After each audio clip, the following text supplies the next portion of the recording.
Assalamualaikum Bu. Waalaikumsalam, silakan masuk Mbak, duduk sini. Iya Bu. Makasih ya Bu. Iya. Udah nyaman duduknya? Sudah Bu. Ini dengan Mbak siapa Mas? Boleh tahu? Saya Ibu Jering Tias Bu, bisa dipanggil Tias. Oh, Mbak Tias yang kemarin sore itu ya WA saya itu. Iya. Iya. Gimana tadi perjalanannya Mbak Tias? Alhamdulillah lancar Bu. Mbak Tias ini dari rumah ke sini atau gimana? Iya Bu, dari rumah langsung ke sini. Oke, Mbak Tias dari rumah langsung ke sini ya. Sebelumnya Mbak Tias ini menghubungi Ibu nih dengan maksud tujuan apa? Ya saya pengen sharing-sharing gitu. Lagi ada sesuatu. Iya betul. Lagi ada sedikit problem. Jadi di sini Mbak Tias akan melakukan proses konseling ya dengan saya. Iya.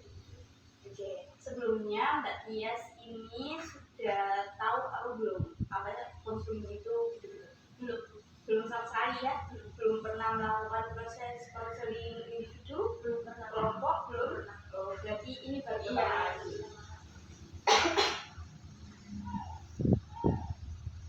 Oke, ini kan pertama kali Mbak Tias yang melakukan proses konseling. Jadi saya akan menjelaskan ya sedikit tentang apa itu konseling. Jadi konseling itu merupakan proses bantuan yang diberikan oleh ibu kepada Mbak Tias. Tapi perlu digarisbawahi nih, bantuan itu akan ibu kasih ketika emang Mbak Tias ini membutuhkan banget Kak.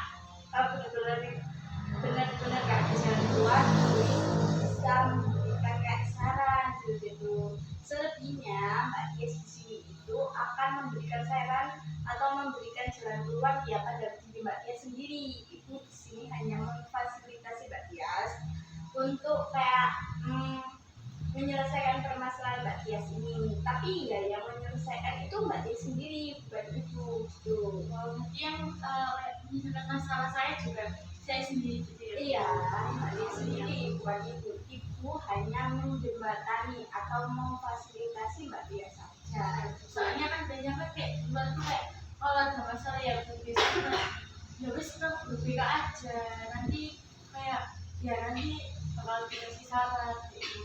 Itu kurang tepat sih, karena ya tidak mengasih saran semudah itu. Yang memberikan saran, yang memberikan bantuan, yang memberikan jalan keluar ya Mbak Tias sendiri yang memiliki permasalahan Mbak Tias, bukan ibu gitu.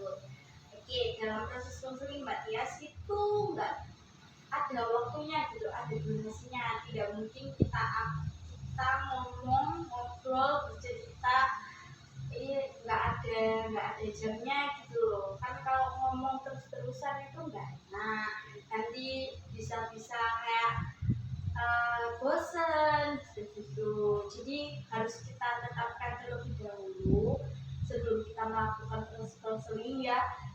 Gimana kalau misal waktunya 30 menit? Ya nggak apa-apa sih, kayaknya itu Sudah cukup ya 30 menit. Oke, 30 menit.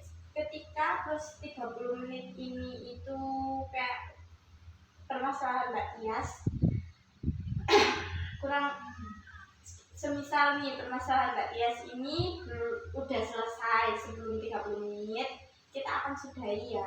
Mbak Tias tidak keberatan kan? nggak apa-apa. Iya, kalau misal permasalahan Mbak Tias ini terlalu komplit, terlalu kayak membutuhkan waktu yang lama, semisal waktunya lebih dari 30 menit, kita sudahi dulu 30 menitnya, kita akan bertemu lagi di minggu ke depan. Karena proses ini itu nggak bisa ya Mbak Tias cuma satu kali ketemu kayak gini. Ada beberapa kali kayak tahapan sesuai dengan permasalahannya Mbak Tias ini gitu. Tergantung permasalahan Mbak Tias. Saya pikir cuma kayak sekali pertemuan terus ada solusi ya udah. Enggak, ada beberapa kali. Paling standar sih kayak 4 kali pertemuan gitu. Kadang ya ada sampai 6, 7 ya, tergantung permasalahannya Mbak Tias. Oke, dalam proses konseling ini ya Mbak Tias ada asas-asas. Kan Mbak Tias belum tahu kan ya, baru pertama kali. Maka ibu akan menjelaskan kayak asas-asas yang ada di proses konseling ini. Yang pertama itu ada asas kerahasiaan. Jadi, semisal nih Mbak Tias kan akan menceritakan permasalahan Mbak Tias kepada saya kan di sini. Nah, kalau Mbak Tias menceritakan permasalahannya ya cukup di saya aja. Nggak akan saya ungkapkan ke orang lain gitu loh. Jadi yang tahu masalah saya juga hanya itu aja. Iya, insya Allah itu amanah. Jadi semisal Mbak Tias nih akan menceritakan cerita Mbak Tias ya ke itu aja udah. Selebihnya kayak ada guru lain nih, guru mata kuliah Mbak Tias atau temen Mbak Tias yang tanya kenapa Tias tadi guru ya, saya hanya cerita nggak apa-apa, hanya cerita dikit-dikit aja, cuma cerita gitu aja. Cuma ya akan saya jawab. Kalau orang bertanya kan ya pasti dijawab tuh Mbak Tias, tapi nggak akan menceritakan permasalahan Mbak Tias yang benar-benar detail banget gitu apa. Soalnya saya juga itu kayak mikir gitu loh Bu, permasalahan saya ini bakal bocor nggak ya gitu. Soalnya saya kayak trauma gitu Bu, kayak pernah kayak bilang sama teman saya, ternyata teman saya itu kayak membocorkan ke teman-teman yang lain gitu, sehingga ya orang-orang semua itu jadi tahu gitu. Padahal saya cuma pengen melakukan unek-unek gitu loh, bukan gimana Bu, kita kan nggak bisa ya Bu kayak mandek sendiri gitu. Iya. Jadi saya bilang sama teman saya yang tadi, dia juga sudah bilang kalau misalkan masanya itu nggak bakal dibocorkan gitu, tapi ternyata ya kita saja orang yang tahu gitu. Iya, wajar Mbak Tias kayak berpikiran seperti itu karena kan ya emang Mbak Tias sama saya kan baru ketemu hari ini ya, baru pernah kayak berbincang-bincang hari ini doang, sebelumnya kan tidak pernah sama sekali kan. Nah, nggak apa-apa Mbak Tias berpikiran emang wajar karena kan ini baru pertama kalinya Mbak Tias. Namun perlu diingat di sini Mbak Tias itu berbicara atau melakukan proses konseling dengan guru bimbingan dan konseling, benar-benar orang yang profesional dulu yang tepat menghadapi permasalahan Mbak Tias. Tidak perlu disamakan dengan teman-temannya Mbak Tias gitu kan, karena berbeda. Bisa saja kan temannya Mbak Tias bilang enggak akan ceritain diceritain. Nah, kalau di bimbingan di proses kali ini, di proses konseling ini itu kan ada asas kerahasiaan. Jadi ibu kan bilang kalau permasalahan Mbak Tias itu hanya berhenti pada ibu gitu. Ya udah, semisal kalau emang amit-amit ya ibu bilang menceritakan permasalahan Mbak Tias ke orang lain, kan pasti Mbak Tias gak mau dong ketemu ibu lagi. Iya sih. Iya kan? Nah, kan karena proses bimbingan konseling itu kan ya perlu banget rasa kepercayaan konselingnya kepada ibu. Jadi ya saya harus menjaga itu biar Mbak Tias tetap percaya dengan saya. Tadi asasnya yang pertama kan asas kerahasiaan, yang kedua itu asas keterbukaan. Jadi Mbak Tias di sini menceritakan biasa apa adanya. Apa sih permasalahan Mbak Tias dulu? Kalau emang pahit, ya udah diceritain pahit, jangan diceritain manis gitu, jangan bertolak belakang. Ceritakan sejujur-jujurnya, terbuka-buka banget kepada ibu biar ibu bisa memfasilitasi Mbak Tias dengan tepat gitu. Terus di sini yang ketiga ada asas kesukarelaan. Asas kesukarelaan ini itu enggak ada paksaan dulu. Sebelumnya ibu ini bertanya pada Mbak Tias, apakah Mbak Tias kesini itu karena paksaan dari orang tua, temen, guru gitu? Enggak sih Bu, dari saya sendiri sih. Kayak saya kan dulu tahu ya Bu, dari saya tuh dulu tuh kayak bingung gitu. Aja saya tuh kayak lihat Google, ada namanya kayak konseling gitu. Nah saya akhirnya memberanikan diri gitu. Dan saya tuh takut untuk kayak speak up gitu loh Bu. Soalnya ya ini tadi saya takut nanti bocor kemana-mana gitu. Takutnya masalahnya nanti nggak bisa. Jadi ya itu saya memberanikan diri. Ya saya yakin kalau misalkan masalah saya ya bisa selesaikan. Artinya di sini Mbak Tias ya emang datang ke ibu karena kemauan Mbak Tias sendiri ya, bukan dari paksaan dari orang lain gitu ya. Karena dalam proses konseling itu tidak boleh Mbak Tias adanya kayak keterpaksaan gitu loh. Ya murni karena kemauan dari konseling seperti itu. Oke, sudah cukup penjelasan dari saya. Di sini kan tadi Mbak Tias bercerita bilang kalau ada sesuatu Sekarang Mbak Tias bisa menceritakan itu.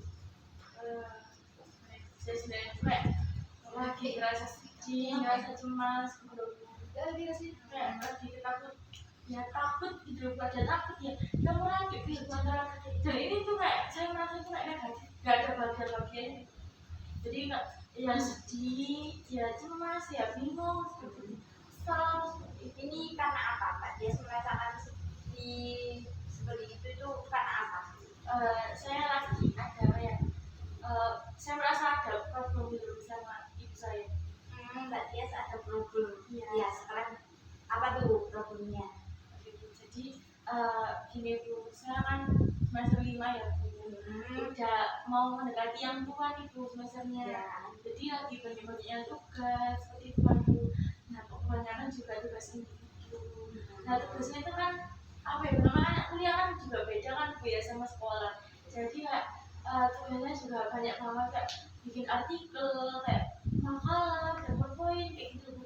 Jadi ya saya tuh kayak bener-bener ngerasa kayak situ. Dan kan saya kan nggak hanya satu mata kuliah Bu. Iya. Nah itu banyak sekali gitu loh Bu. Dan semuanya itu masing-masing itu ada tugas gitu loh Bu.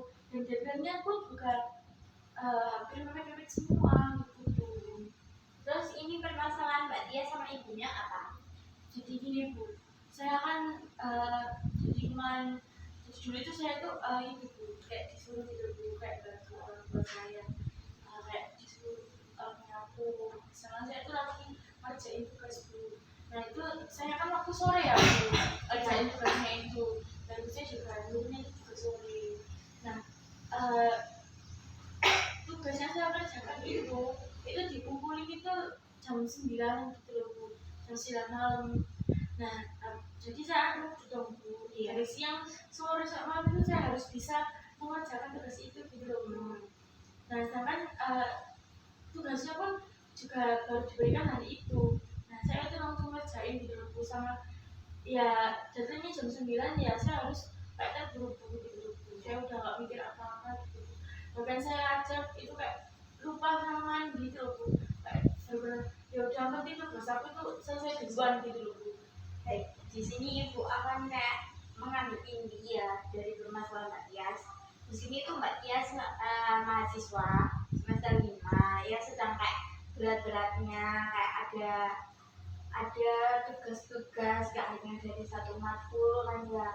Terus Mbak Tias mengalami apa ini, perselisihan sih, kayak ada yang berbeda pendapat mungkin sama ibunya. Iya, karena Mbak Tias disuruh untuk menyapu gitu. Ya, menyapu kan ya? Iya. Tapi di posisi Mbak Tias sedang mengerjakan tugas. Oke, saya rasa nih di sini kayak permasalahan Mbak Tias ini cocok sekali dengan teknik kosong. Jadi teknik kosong itu kayak gini Mbak Tias. Misal nih Mbak Tias duduk di sebelah sini ya, Mbak Tias sama duduk di sini. Nah kalau Mbak Tias duduk di sini itu Mbak Tias menjadi diri Mbak Tias sendiri. Kayak ya apa yang dirasakan Mbak Tias itu ya diungkapin kalau duduk di sini. Nah kalau semisal Mbak Tias duduk di sini itu Mbak Tias berperan sebagai ibu Mbak Tias. Sebelumnya sekarang ibu ingin kayak memberikan waktu sama Mbak Tias. Mbak Tias mengingat dalam artian bagaimana nada ibu Mbak Tias, bagaimana gestur tubuh, mimik muka ibu Mbak Tias gitu. Pada saat Mbak Tias berbeda pendapat itu tadi ya. Terus sudah ya? Udah ingat. Oke, Saya selalu teringat gitu. Oke, di sini kita akan mulai ya. Kalau di sini Mbak Tias menjadi diri Mbak Tias sendiri. Kalau di sini Mbak Tias akan memerankan sebagai ibu Mbak Tias pada saat itu. Oke, bisa dimulai sekarang. Mbak Tias ingin menjadi siapa dulu? Dari ibu dulu. Oh, dari ibu. Misalnya yang pertama Mbak Omar. Oh, oke. Mbak Tias bisa saya ke sini kan ngadep Mbak Tias. Ini misal Mbak Tias nih, gimana ibu ngomongnya tuh kayak gimana? Gak tahu sih. Nggak apa-apa, kan ini membayangkan. Saya mulai ya. Ya, Ini saya lagi tugas dulu. ini Mbak Tias lagi buka Iya. posisinya. Oke. Langsung nyapu sana. Oke, gitu Iya, doang iya. awalnya. Iya. Terus Mbak Tias gimana? Respon Mbak Tias itu kayak gimana? Saat itu posisinya Mbak Tias itu ngapain? Saya Ngetik. iya Bu, lagi ngetik di bangku saya Bu. Heeh. Ya saya bilang, saya tadi sudah bantu Bu, saya tadi sudah membersihkan halaman belakang sama habis korak-korak juga, bersihin piring. Cuci piring. Iya. Udah. Iya. Bilang itu doang. Iya, Terus. saya lagi Bu. Oh. Saya langsung di sini lagi. Iya. Mbak Tias posisinya ke situ. Ibunya bilang apa setelah Mbak Tias berbicara seperti itu? Ya tolonglah, tugasnya nanti aja diselesaikannya. Kan masih ada banyak waktu.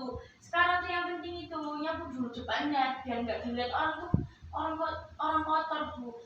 Orang kotor soalnya lantainya tuh kotor. Cepat nyapu sana. Ibu bilang kayak gitu ya. Nyuruh lagi Mbak Tias buat nyapu. Iya. Saya pakai maksa gitu. Oh iya, sekarang Mbak Tias itu respon Mbak Tias bagaimana pada saat itu? Bisa diterangkan sekarang. Ya saya lagi tugas Bu, tugas saya banyak, nggak bisa ditinggal. Soalnya mau deadline dikumpul nanti malam. Saya juga udah bantu. Kenapa sih kan ada adik? Ya adik suruhlah nyapu doang. Orang nyapu cuma halaman depan aja. Gitu, udah Mbak Tias juga gitu. Ibu lagi. Iya. Oh iya.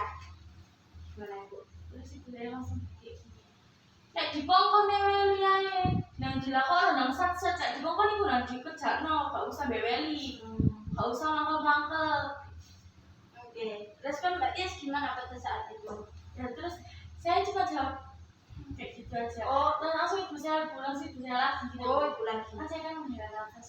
Oh, Mbak Tias diem, cuma Iya. diem tapi menghela napas gitu. Iya, kayak mau ngomong tapi gak usah jawab. Terus jangan dilakoni, dipongkon tuh aku nang dilakoni, gak usah jawab-jawab bangil lagi. Terus Mbak Tias nggak ada lagi. Ya saya diem, bukan Diem. disuruh diem sama orangnya sebenarnya tapi ngomong gitu Bu. Ya tapi orangnya nyuruh saya diem. Oke. Ya nanti kalau misalkan saya ngomong nanti takutnya malah dimarah-marah. Oke. Mbak Tias tadi kan bilang saya ingin ngomong nih. Nah, bayangin Mbak Tias duduk di sini boleh geser ya. Mbak Tias kan ini menjadi diri Mbak Tias sendiri. Itu Ibu Mbak Tias. Tadi kan Mbak Tias bilang saya ya pengen ngomong sebenarnya. Nah, yang ingin diomongkan itu apa sebenarnya? Saya ngomong Iya, anggap aja itu ada Ibu. iya Bu, kan bisa nanti adik kan juga bisa bantu, masa juga dia ngapain. Dari tadi saya udah nyapu halaman belakang, udah nyuci piring, saya tuh sekarang lagi ngerjain tugas. Tugasnya tuh banyak, bedanya tuh cuma nanti malam jam 9 tuh udah dikumpulin. Jadi nggak bisa untuk mau kemana-mana. Saya aja belum makan demi tugas itu udah selesai. Gitu. Gimana sekarang Mbak Tias udah lega atau gimana? Ya lumayan lega sih Bu ya, soalnya udah bisa kayak menyampaikan tidak yang selama ini hanya berada di otak saya gitu. Ya meskipun tidak ada itu tapi setidaknya saya bisa bersuara. Iya. Menurut Mbak Tias nih, semisal Mbak Tias benar-benar di depan itu ada Ibu, apakah Mbak Tias ingin mengungkapkan itu tadi? Iya Bu ini Bu. Soalnya biar ibu saya itu ngerti gitu loh Bu. Ya mungkin soalnya kan beliau kan nggak tahu ya Bu apa yang dirasakan Iya. seorang mahasiswa itu kayak gimana, pusingnya kayak gimana. Jadi ya Iya. kalau capek gitu ya nanti takutnya dari orang tua lah bilang gitu. Gini, mungkin ya kan ibunya Mbak Tias kan nggak mengetahui posisinya Mbak Tias karena kan dia Mbak Tias ya belum pernah cerita kan ke ibunya kalau semisal ada tugas ini deadline-nya harus kumpulin itu hari ini gitu kan ibu kan belum tentu mengetahui posisi itu.